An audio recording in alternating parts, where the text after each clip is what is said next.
نحمده ونصلي على رسوله الكريم فأعوذ بالله من الشيطان الرجيم بسم الله الرحمن الرحيم رب زدني علما رب زدني علما رب زدني علما آمین ثم آمین۔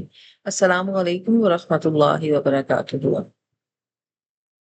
40 احادیث کو پڑھنا، سمجھنا اور یاد کرنے کا سلسلہ ہم نے شروع کیا ہے، اور آج اس سلسلے کی 5ویں حدیث ہے۔ میرا نام افشا عمران ہے اور میں الاف القرآن اکیڈمی کے تحت یہ کلاس ارینج کر رہی ہوں ان تمام طالبات کے لیے جو 40 احادیث کو پڑھنا، سمجھنا اور یاد کرنا چاہتی ہیں۔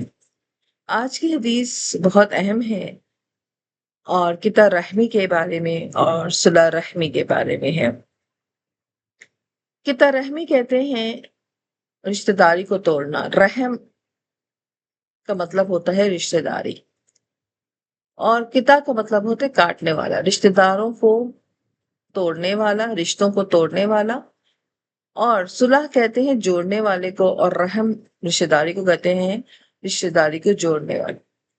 آج ہم قرآن اور حدیث کی روشنی میں پڑھیں گے کہ ہمارے معاشرے کی اس بڑھتی ہوئی وبا کہ جس میں ہم چھوٹی چھوٹی باتوں پر رشتوں کو توڑ دیتے ہیں اور ایک دوسرے کے چہروں کو ہم کئی سالوں تک نہیں دیکھتے ہیں، قرآن اور حدیث اس کے بارے میں کیا فرماتا ہے؟ کیا یہ کام جائز ہے یا حرام ہے؟ تو قطع رحمی اور صلہ رحمی کے بارے میں آج کی حدیث ہے۔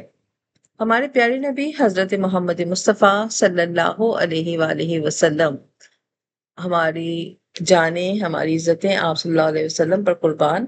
آپ صلی اللہ علیہ وآلہ وسلم نے فرمایا ہے، لا يدخل الجنت قاطع الرحم، لا نہیں، یدخل داخل ہوگا، الجنت جنت میں، قاطع توڑنے والا، رحم رشتہ داری کو، رشتہ داری کو توڑنے والا جنت میں داخل نہیں ہوگا۔ اور یہ حدیث صحیح بخاری اور صحیح مسلم میں موجود ہے، اور صحیح بخاری میں یہ حدیث نمبر 5984 ہے، اور صحیح مسلم میں یہ حدیث نمبر 2556 ہے۔ یہ حدیث ہمیں جن صحابی سے مروی ہوئی ہے، یعنی جنہوں نے روایت کیا ہے، ان کا نام حضرت جبیر بن مطعم رضی اللہ تعالی عنہ ہے۔ حدیث کی طرف جانے سے پہلے ان کے راوی کے بارے میں جان لیتے ہیں کہ حضرت جبیر بن مطعم رضی اللہ تعالی عنہ جو ہے، یہ قریش کے ایک بڑے معزز خاندان بنو نوفل سے تعلق رکھتے تھے، اور ان کے والد کا نام مطعم بن عدی ہے۔ اور مطعم بن عدی جو تھے، یہ وہ شخصیت تھے جنہوں نے ہجرت سے پہلے رسول صلی اللہ علیہ وسلم کو طائف سے واپسی پر مکہ میں پناہ دی تھی۔ اور حضرت جبیر رضی اللہ تعالیٰ عنہ فتح مکہ کے بعد اسلام لائے تھے۔ آپ فقہ، حدیث اور نسب کے بہت بڑے عالم تھے، اور علم نسب آپ بڑے فصاحت کے ساتھ بیان کرتے تھے۔ صحابہ کرام میں آپ کا شمار جلیل القدر راویوں میں ہوتا ہے، اور آپ اپنے علمی سوچ وچار کی وجہ سے صحابہ کرام میں ایک بہت ہی زیادہ حیثیت رکھتے تھے۔ تو یہ تھا کہ یہ حدیث ہم نے بخاری اور مسلم سے لی ہے، اور یہ حدیث حضرت جبیر سے مروی ہے۔ اللہ رب العزت ہمیں حدیث کو سمجھنے کی اب توفیق دے۔ اب آ جاتے ہیں حدیث کے مشکل الفاظ کی طرف۔ حدیث میں 2 لفظ آپ کو ملتے ہیں۔ پہلا لفظ ہے قاطع۔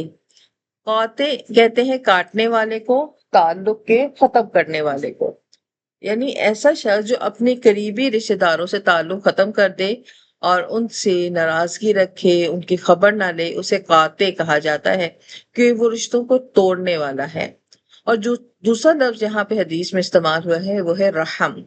رحم کہتے ہیں رشتے کو۔ انسان جو فرد واحد ہے، جب انسان اس دنیا میں آتا ہے تو سب سے پہلا رشتہ اس کے ساتھ اس کے والدین کا ہوتا ہے۔ والدین کے بعد دوسرے رشتے اس کے بہن بھائیوں کے ہوتے ہیں۔ مزید جب وہ آگے بڑھتا ہے تو پھر اس کے ساتھ دادا دادی، نانا نانی، چچا پھپھی، ماموں خالہ، یہ سارے رشتے جڑتے چلے جاتے ہیں، یہاں تک کہ وہ اپنی بلوغت کو پہنچتا ہے اور پھر شادی کرتا ہے، پھر بیوی، اور پھر اولاد کے رشتے آتے ہیں۔ جو ایک انسان جو ہے وہ کئی رشتوں کے اندر جڑا ہوا ہوتا ہے۔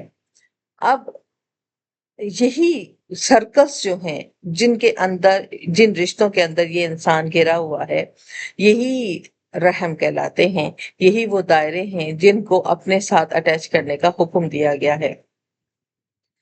قرآن پاک میں رشتہ داری کے بارے میں اللہ تعالیٰ دو جگہ فرماتے ہیں اور بڑی وضاحت کے ساتھ فرماتے ہیں کہ سورہ محمد کی آیت ہے، اعوذ باللہ من الشیطان الرجیم، بسم اللہ الرحمن الرحیم، فَهَلْ عَصَيْتُمْ إِن تَوَلَّيْتُمْ أَن تُفْسِدُوا فِي الْأَرْضِ وَتُقَطِّعُوا أَرْحَامَكُمْ۔ سورہ محمد آیت نمبر 22۔ کیا فہل کیا تم یہ توقع کرتے تھے، امید رکھتے تھے کہ ان تولیتم ان تفسدوا فی الارض، کہ تمہیں اختیار مل جائے گا کہ تم زمین میں فساد پھیلاؤ، وتقطعوا ارحامکم، اور تم رشتہ داروں سے جو ہے وہ رشتہ داریاں توڑو؟ کیا تم یہ سمجھتے تھے کہ تمہیں اللہ اتنا اختیار دے دے گا؟ تو آیت سے معلوم ہوا کہ رشتوں کا توڑنا جو ہے یہ زمین کے اندر فساد پیدا کرتا ہے۔ ہم جب رشتہ داریوں کو توڑتے ہیں، ہم جب ان رشتوں کو جن کا بھی ذکر کیا گیا، والدین کے ساتھ ٹوٹتے ہیں، بہن بھائیوں سے توڑتے ہیں، دادا دادی نانا نانی سے توڑتے ہیں، چچاؤں سے، پھوپھیوں سے، خالہ سے، ماؤں سے، ان سے توڑتے ہیں، تو یہ رشتے ٹوٹنے سے ہم اکیلے ہو جاتے ہیں، فساد برپا ہو جاتا ہے۔ یہ ہمیں ڈیفینس کرتے ہیں۔ ہاں، بعض دفعہ تھوڑی سی ناچاکیاں پیدا ہو جاتی ہیں، لیکن اس کا ہرگز یہ مطلب نہیں ہوتا کہ ہم اس کو توڑیں۔ قرآن میں اس چیز کو فساد برپا کرنے والوں میں شمار کیا گیا ہے۔ اسی طرح سورہ نساء کی آیت ہے، وَاتَّقُوا اللَّهَ الَّذِي تَسْأَلُونَ بِهِ وَالْأَرْحَامَ، اللہ سے ڈرو، وہ ذات تسألون، تم سے سوال کرتے ہیں، تسألون، تم سوال کرتے ہو، بھی اس سے، والارحام، اور رشتوں کا خیال رکھو، اور تم جو ہو وہ سوال کرتے ہو، ڈرو اللہ سے، وہ اس ذات سے، تساءلون، جس سے تم مانگتے ہو، جس سے تم سوال کرتے ہو، اور اس کے ذریعے اور تم رشتہ داریوں کا بھی خیال رکھو۔ سورہ نساء کی آیت نمبر 1 ہے۔ رشتہ صرف سلام کا نہیں ہوتا کہ ہم نے سلام کہہ دیا اور جواب مل گیا، جواب نہیں دیا چھوڑ دیا، نہیں۔ رشتہ، جب ہم رشتے کا نام لیتے ہیں، رشتہ داری کے نام لیتے ہیں، تو ہم پر کچھ فرائض آ جاتے ہیں۔ والدین سے رشتہ یہ ڈیمانڈ کرتا ہے کہ ہم ان کی خدمت کریں، ہم ان کی ضروریات کا خیال رکھیں، بالکل ویسے ہی جیسے بچپن میں ہم چھوٹے تھے اور انہوں نے ہمارے بنا کہے، ہمارے بنا بولے جو ہے، انہوں نے ہمارے گرمی سردی کا خیال رکھا، انہوں نے ہمارے کھانوں کا خیال رکھا، انہوں نے ہمارے اٹھنے بیٹھنے کا خیال رکھا۔ تو والدین کی خدمت کے ساتھ ساتھ ان کی ضروریات کا خیال رکھنا، یہ اس رشتے کا فرائض میں سے ہے۔ اسی طرح بہن بھائیوں کا خیال، ان سے محبت کے ساتھ پیش آنا، ان کی غمی خوشی میں شریک ہونا، ان کے ساتھ متوازن رویہ رکھنا، اور ان سے خندہ پیشانی کے ساتھ ملنا، یہ بہن بھائیوں کا حق ہے، ہم پر فرض ہے کہ ہم اپنی بہن بھائیوں سے محبت رکھیں۔ کسی قسم کی کوئی غلط فہمی دلوں میں آ جاتی ہے، بیٹھیں، اسے ایک دوسرے کے سامنے بتائیں اور اس کو سولو کریں۔ کسی تیسرے کی بات میں کبھی بھی بہن بھائیوں کو یقین نہیں رکھنا چاہیے کہ میرے بھائی یا میری بہن میرے بارے میں ایسی بات کر سکتی ہے۔ آپس میں اتنے بے تکلف ضرور ہوں کہ فوراً سے اگر کوئی تیسرا بندہ ہمیں بات کرتا ہے تو ہم اسے شٹ اپ کال دیں اور فوراً سے اپنی بہن سے پوچھیں یا بھائی سے پوچھیں کہ آپ نے ایسی بات میرے بارے میں کی ہے، تاکہ غلط فہمیاں پیدا نہ ہوں۔ اسی طرح اب رشتوں کا دائرہ جیسے وسیع ہوتا ہے تو چچا، پھپھی، ماموں، خالہ، یہ وہ رشتے ہوتے ہیں جن کی ہم صرف خبر گیری کر لیں تو بہت ہوتا ہے، بیمار ہو جائیں تو مزاج پرسی کر لی۔ اگر اللہ تعالیٰ نے آپ کو بااختیار بنایا ہے اور اللہ تعالیٰ نے آپ کو دینے کی صلاحیت والا بنایا ہے، تو ان کے لیے تحفے تحائف دے دیے، کبھی ان کی ضرورتوں کو پورا کر دیا، تو یہ چیزیں آپس میں محبت میں اضافہ کرتی ہیں۔ اسی طرح خوشی غمی میں شریک ہونا رشتوں کا حق ہے۔ کوئی بیمار ہو جائے اس کی عیادت کرنا رشتوں کا حق ہے، کسی کے گھر خوشی ہے تو اس کو خوشی کی مبارکباد دینا رشتوں کا حق ہے۔ اس انتظار میں نہ بیٹھیں کہ وہ خود ہمیں بتائے گا، تو اس سے انسان کی غلط فہمیاں بڑھ جاتی ہیں۔ اگر ضرورت ہو تو مالی مدد کرنا، معاف کر دینا، یہ رشتوں کا حق ہوتا ہے۔ اب اللہ رب کے نبی حضرت محمد مصطفیٰ صلی اللہ علیہ وآلہ وسلم نے حدیث شریف میں فرمایا ہے کہ لا يدخلوا، کہ وہ جنت میں داخل نہیں ہوگا. بہت سخت وعید ہے یہ. اور رسول صلی اللہ علیہ وسلم نے اس حدیث سے مسلمانوں کے نہایت اہم اخلاقی حکم دیا ہے کہ رشتہ داری کو جوڑ کر رکھنا ایمان کا حصہ ہے. اللہ تعالیٰ نے قرآن مجید میں بھی صلہ رحمی کا حکم دیا ہے. رشتہ داری صرف سلام کرنے کا نام نہیں ہوتا ہے. رشتہ داری کیئر کا نام ہے، خیال کا نام ہے، معافی کا نام ہے. اب یہ بات کہ جنت میں داخل نہیں ہوگا، یہ تو بڑی سخت سزا ہے. یہ تو بہت سخت سزا ہے. تو اس کے بارے میں ایک غلط فہمی کہ ایسا شخص ہمیشہ کے لیے کیا محروم رہ جائے گا، وہ داخل ہی نہیں ہوگا. نہیں، اللہ تعالیٰ نے ہر انسان کے لیے توبہ کا دروازہ رکھا ہے. اگر اسے زندگی میں احساس ہو جاتا ہے کہ اس نے اپنی زندگی میں اپنے قریبی رشتوں کو توڑ کے رکھا، ذرا چھوٹی چھوٹی سی باتوں پر اس نے جو ہے موت مر ختم کر لی، اس نے اس کو ایک دوسرے پر آنا جانا حرام کر لیا، اور اس کو احساس ہو گیا کہ اس نے اپنی ذات میں اس کو آگے، انا کو آگے رکھا، تو اور اللہ کے لیے سب چیزوں کو چھوڑ کر اسے سچی توبہ کر لی، اور اس گناہ سے سچی توبہ کرنے کے بعد اللہ سے خوب معافی مانگی اور اپنی اصلاح کرنے کی کوشش کی، تو انشاءاللہ اللہ تعالیٰ معاف فرما دیں گے اور وہ جنت میں داخل ہو جائے گا.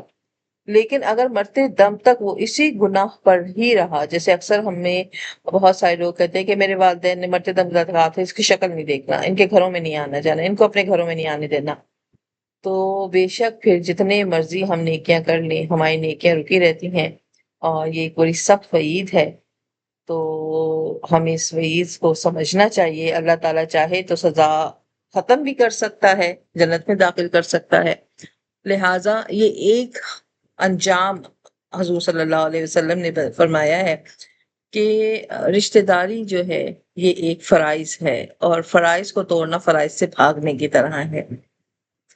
اور اللہ رب العزت کی ایک واضح حدیث قدسی ہے جس کا مفہوم ہے کہ رشتہ داری میرے عرش کے ساتھ لٹک رہی ہے، جو اس کو جوڑے گا وہ مجھ سے جوڑے گا، اور جو اس کو توڑے گا وہ مجھ سے توڑے گا. لہٰذا صلہ رحمی کرنے والا اصل میں کون ہوتا ہے؟ جو رشتوں کو توڑتا نہیں ہے، اور اس سے بھی جوڑتا ہے جو اسے توڑنے کی کوشش کرتا ہے، معاف کرتا ہے، اور باوجود اس کے دوسرا اس کا تعلق نہ رکھے، اور بدلے میں تعلق رکھنے کا والا کہ یہ اگر میرے گھر آئے گا تو میں اس کے گھر جاؤں گا، یہ میری خوشی غمی میں اس نے مجھے کال کی تو میں پھر کروں گا. تو یہ صلہ رحمی نہیں ہے. صلہ رحمی میں آپ کا بدل کا نہیں ہوتا ذہن. اسی طرح اگر آپ کے گھر میں کوئی رشتہ دار آتا ہے تو بجائے اس وہم کہ یہ تو اتنے عرصے نہیں آئے اب اچانک سے کیسے آ گیا، یہ شیاطینی خیالات ہوتے ہیں جو انسان کو غلط چیزوں کی طرف لے کے جاتے ہیں. تو اگر کوئی بھولے بھٹکے آ گیا تو اسے خوب ویلکم کریں، اسے بہت اچھے طریقے سے بٹھائیں، ایک مہمان کی طرح اسے ٹریٹ کریں. اسی طرح تمام بچیاں سے میں یہ ضرور کہوں گی کہ شادی ہونے کا یہ مطلب نہیں ہوتا کہ آپ اپنے گھر والوں سے قطع تعلق کر لیں، یا اپنے گھر والوں کے ساتھ اتنے گھل مل جائیں کہ آپ کا اپنے سسرال میں ہی دل نہ لگے. متوازن رہیں. یہ آپ کے ہاتھ کے وہ دو پلڑے ہیں جسے آپ نے بڑے ترازو پلڑے ہیں جنہیں آپ نے توازن کے ساتھ لے کر چلنا ہے. تو دونوں طرف یہ رشتہ داریوں کا آپ کو خیال رکھنا ہے. اس کے لیے آپ کے شعور کا، آپ کو اچھے برے کا فرق ہونا پتا ہے. جذباتیت سے باہر نکلیں، سمجھداری کی طرف آئیں. اور ماؤں کا بھی اس میں کردار ہے کہ ہم اپنے بچوں اور بچوں کو بٹھا کر رشتوں کے بارے میں بتائیں، صرف نفرتیں ان کے اندر نہ لے لیں. آپ کی ذاتی تجربہ، یہ آپ کی اپنے حصے کی کمائی تھی. ہو سکتا ہے کہ جو آپ کے ساتھ اچھا نہ ہو اور جو آپ کے ساتھ سختی کا برتاؤ کرتا ہو وہ آپ کے بچے کے ساتھ وہ سختی نہ برتے. جیسے ایک دادا اور دادی ہے، وہ کبھی بھی اپنے پوتے پوتیوں کو کبھی بھی برا نہیں چاہتے ہیں، وہ ہم ان سے ہمیشہ شفقت کا برتاؤ رکھتے ہیں. وہ اگر دے دیتے ہیں تو اچھی بات ہے، نہیں دیتے تو ان پر کوئی سختی نہیں ہے. ہو سکتا ہے انہوں نے ماضی میں آپ کے ساتھ بطور ساس سسر غلط رویہ رکھا ہو، لیکن کبھی بھی پوتے پوتیوں کے لیے ایک دادا دادی یا نانا نانی کبھی بھی اپنے نواسے نواسیوں کے لیے غلط نہیں سوچ سکتے ہیں. اسی طرح ہم لوگوں نے خالاؤں پر اور پھپھیوں پر اتنے مذاق ان کے اوپر بنا لیے ہیں کہ اب یہ رشتے ہی ہمیں یوں لگتا ہے یہ جو ہے فساد ڈالنے والے ہیں. جہاں ایک عورت ایک خالہ ہے تو وہ کہیں نہ کہیں وہی عورت پھوپھی بھی ہے، تو ایسے کیسے ہو سکتا ہے کہ ایک ہی شخصیت کے دو پہلو ہوں؟ کہیں وہ بہت اچھی خالہ بن رہی ہے تو وہ بہت اچھی پھپھو کیوں نہیں بن سکتی ہیں؟ اگر ایک شخص بہت اچھا ماموں بن سکتا ہے تو وہ بہت اچھا چچا کیوں نہیں بن سکتا ہے؟ بس ہمیں اپنی اصلاح کرنی ہے اور ہمیں بدل کے رشتوں سے پرہیز کرنی ہے۔ اگر ہم نے دین پر عمل کرنا ہے تو ہمیں اللہ کے احکام کو سننا پڑے گا۔ بعض دفعہ دل نہیں مان رہا، نہیں دل چاہ رہا، نہیں بات کرنے کو دل چاہ رہا، لیکن اللہ کا حکم ہے کہ 3 دن سے زیادہ ناراضگی نہیں رکھ سکتے ہو۔ 3 دن سے زیادہ بول چال بند کر دینا، 3 دن سے زیادہ ناراضگی کو دل میں رکھنے والا دائرہ اسلام سے خارج ہو جاتا ہے۔ لہٰذا آپ سلام دعا کریں، نہیں دل مان رہا تو آپ جو ہے تھوڑی دیر کے لیے وہاں سے ہٹ جائیں، لیکن کسی کو اگنور نہ کریں، بڑھتے ہوئے سلام کا جواب ضرور دیں۔ تو صلح رحمی جو ہے اسلام کی بنیادی تعلیمات میں سے ہے۔ رشتہ داروں سے تعلق توڑنا گناہ کبیرہ ہے، معاف کریں، تعلق جوڑیں، یہ مومن کی صفت ہے۔ غصہ، حسد، تکبر کی وجہ سے رشتے ختم نہ کریں۔ یہی 3 وجوہات ہوتی ہیں ہماری رشتوں کو ختم کرنے، یا تو ہمیں کسی پر غصہ ہوتا ہے، ہم رشتوں کو ختم کر دیتے ہیں، یا پھر حسد ہوتا ہے، اس کے بچے آگے نکل گئے، اس کی ترقی ہو گئی، میں پیچھے رہ گئی، یا پھر تکبر ہوتا ہے کہ میں تو کچھ ہوں، میرے پاس جو کچھ ہے وہ تو ان کے پاس نہیں۔ تو ان چیزوں کی وجہ سے رشتوں کو ختم نہ کریں۔ اللہ تعالیٰ صلح رحمی کرنے والوں کو دنیا میں بھی برکت سے نوازتا ہے اور آخرت میں بھی بہترین انجام دیتا ہے۔ اور آج کے دور میں ہم اس حدیث پر کیسے عمل کر سکتے ہیں، یہ کوشچن مارک ہے۔ عید، شادی، بیماری، غمی کے موقع پر خبرگیری کرنا، باقاعدہ اگر ہو سکے تو جا کر ملنا، نہیں تو فون کریں۔ اب ہم لوگوں نے ایک طریقہ اپنا لیا ہے، بس ایک میسج سا کریٹ کر دیتے ہیں اور اسے copy paste copy paste copy paste کرتے رہتے ہیں، مبارک ہو مبارک ہو مبارک ہو۔ ایسا نہ کریں، رشتوں کو جوڑنے کے لیے وقت نکالیں، وقت نکالیں گے تو کوئی آپ کے لیے وقت نکالے گا۔ اگر دوسرا رشتہ دار تعلق نہیں رکھنا چاہتا ہے تب بھی آپ اپنی طرف سے صلح رحمی کے پیغامات دیتے رہیں۔ ہاں، وہ خود منع کر دیتا ہے کہ بھئی آپ سے میں نہیں ملنا چاہتا، یا آپ کو اس کے رویے سے پتہ چل جاتا ہے تو تھوڑا فاصلہ رکھ لیں، لیکن کبھی بھی دل میں یہ نہ لیں کہ اب یہ مجھ سے نہیں ملا تو میں نے نہیں، میں ملوں گا، لیکن جب اس سے آسانی ہو۔ انسان کے حالات مختلف ہوتے ہیں، ہو سکتا ہے وہ اس وقت کسی ذہنی کشمکش میں ہو سکتا ہے اس صحت کے اعتبار سے تھوڑا کرائسس میں آیا، وہ ہو سکتا ہے وہ حالات کے اعتبار سے تھوڑی مشکلات میں درپیش ہوں۔ تو ہر وقت انسان ہنس کے نہیں مل سکتا نا، بعض اس کے حالات اسے چڑچڑا کر دیتے ہیں۔ تو اگر کوئی آپ سے خوش خندہ پیشانی سے نہیں مل رہا تو ہو سکتا ہے اس کے بیک گراؤنڈ میں کوئی اور مسئلہ چل رہا ہو جو وہ آپ کو نہیں بتانا چاہتا۔ تو فون پر پیغام یا ملاقات کے ذریعے رشتہ داروں سے رابطہ رکھیں۔ یہ بات میں یہاں ضرور کروں گی کہ یہ رابطہ گوسپ کا نہ ہو کہ اس کی برائی، اچھا اس کے بارے میں بتا دو، اچھا فلاں کے بارے میں بتا دو، اچھا تمہارے بارے میں فلاں نے یہ کہا، تمہارے بارے میں نو، یہ گوسپ والی فون اور تعلقات نہیں ہیں۔ یہ ہے تمہاری طبیعت کیسی ہے، بیماری کیسی چل رہی ہے، اور بچوں کے کیا حالات ہیں، اور سب ٹھیک ہے، اینڈ دیٹس اٹ، بس۔ نمازوں کا کیا حال ہے، کتنی تلاوت قرآن پاک کر رہی ہو، اچھا صبح میں کیا ذکر کر رہی ہو، اچھا تم نے کون سی آیت یاد کی ہے، اچھا تم نے یہ حدیث یاد کی ہے، اچھا تم وضو میں رہتی ہو، وضو کا طریقہ کیسے کرتی ہو، غسل کیسے کرتی ہو۔ آپ کی گفتگو جب دینی ہو جائے گی تو آپ بہت ساری خرافات سے بچ جائیں گے۔ تو والدین سے حسن سلوک کرنا، بہن بھائیوں سے درگزر کرنا بہت ضروری ہے۔ آج ہمارا معاشرہ تباہی کے دہانے پر ہے۔ آج والدین جو ہیں وہ رو رہے ہیں، اولادوں کی عمارتیں اونچی سے اونچی، محل سے محل بنتے جا رہے ہیں، اور والدین کی جھونپڑیاں چھوٹی سے چھوٹی ہوتی جا رہی ہیں۔ اپنے والدین کی ضرورتوں کا خیال رکھیں۔ آج وہ کمزور ہو چکے ہیں، وہ کمائی کے قابل نہیں ہیں، تو آپ جوان ہیں، آپ بہت کچھ کر سکتے ہیں۔ بیٹیاں بھی یہاں میں کہوں گی، لازم نہیں کہ آپ اپنے شوہر کی جیب سے چوری کر کے نکالیں۔ آپ کو کسی قابل آپ کے والدین نے پڑھایا لکھایا، آپ اپنی ایبلٹی کو یوز کریں، اپنی تعلیم کو یوز کریں، ٹیوشن پڑھائیں، ٹیچنگ کریں، ان کے ذریعے آپ اپنے پیرنٹس کو سپورٹ کر سکتی ہیں۔ تو والدین سے حسن سلوک ضرور رکھیں، بہن بھائیوں سے حسن سلوک ضرور رکھیں۔ تو یہ حدیث ہمیں یہ سکھاتی ہے کہ ایک مسلمان کی عظمت صرف عبادات سے نہیں ہوتی، بلکہ اچھے اخلاق سے، معنی سے اور محبت میں ہے۔